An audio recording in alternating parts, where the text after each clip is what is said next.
दोस्तों नमस्कार। आज के इस वीडियो में हम बात करेंगे कि हजारों टन वजन होने के बावजूद बादल क्यों नीचे नहीं गिरते और न्यूटन का यह नियम क्यों काम नहीं करता।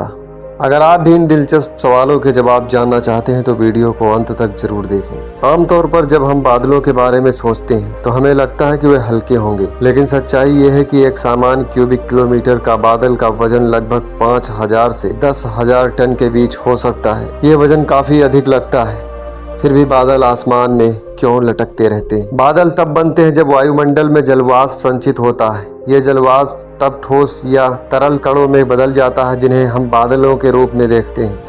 ये कण बहुत छोटे छोटे होते हैं और ये हवा में तैरते रहते हैं। जब हम बादलों के वजन की बात करते हैं तो हमें ये समझना होगा कि ये वजन एक बहुत ही बड़े क्षेत्र में फैला हुआ होता है। बादल का पानी छोटे छोटे बूंदों के रूप में होता है और ये बूंदें हवा में स्थिर रहती हैं। बादल इस प्रकार स्थिर रहते हैं क्योंकि वे लगातार वायुमंडल में उभरती और घटती हवा के साथ मिलते रहते हैं। जब कोई बादल बनता है तो हवा के दबाव और तापमान के कारण ऊपर उठना शुरू हो जाते हैं। थर्मल कनेक्शन, गर्म हवा ऊपर उठती है और ठंडी हवा नीचे जाती है। जब ये गर्म हवा ऊपर जाती है तो इसमें मौजूद जलवाष्प ठंडा होकर संघनित होना शुरू हो जाता है और बादल बनते हैं।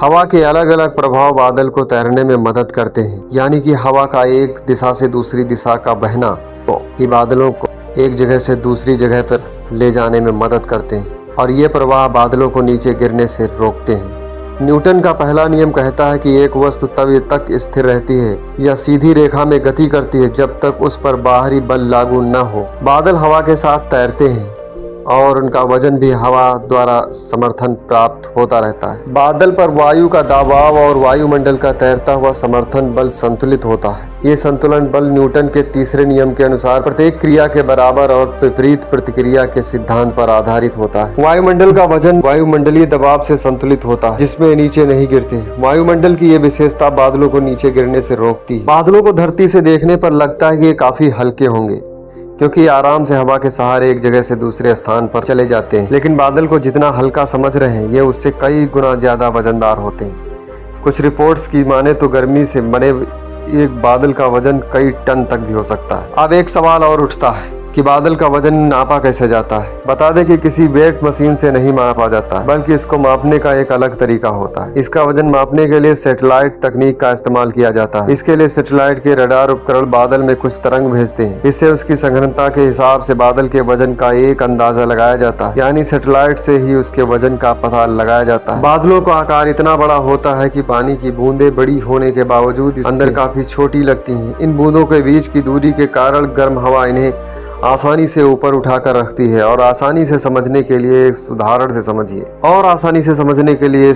समझिए जब हम किसी बर्तन में गर्म पानी डालते हैं तो उसमें भाप निकलती है और ये भाप फिर छोटी छोटी बूंदे का आकार ले लेती है। जब तक ये बूंदे बड़ी और भारी नहीं होती तब तक ये ऊपर ही टिकी रहती है। इसके बाद ये छोटी बूंदे मिलकर जब एक मोटी और बड़ी बूंद बन जाती है तो ये नीचे गिरना स्टार्ट हो जाती है। अब साइंस क्या कहता है?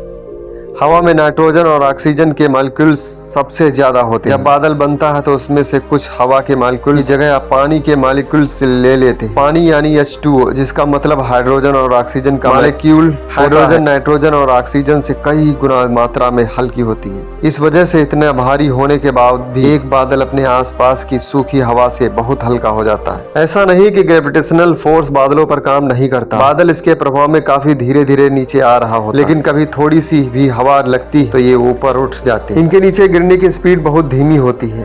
ऊपर से बादल काफी दूर होते हैं, इसलिए आम इंसानों के लिए सब जानना बहुत मुश्किल होता है। हालांकि जैसे जैसे बूंदों का साइज बढ़ता जाता है इसके बाद एक टाइम ऐसा आता है कि जब गुरुत्वाकर्षण यानी ग्रेविटेशनल फोर्स ये लड़ाई जीत जाता है और पानी की बूंदें इतनी बड़ी हो जाती हैं कि वह बारिश कर बनकर नीचे बरसने स्टार्ट कर देते। तो दोस्तों हमने देखा कि कैसे बादल हवा में तैरते रहते हैं और गुरुत्वाकर्षण यानी ग्रेविटेशनल फोर्स का प्रभाव उन पर कैसे काम करता है।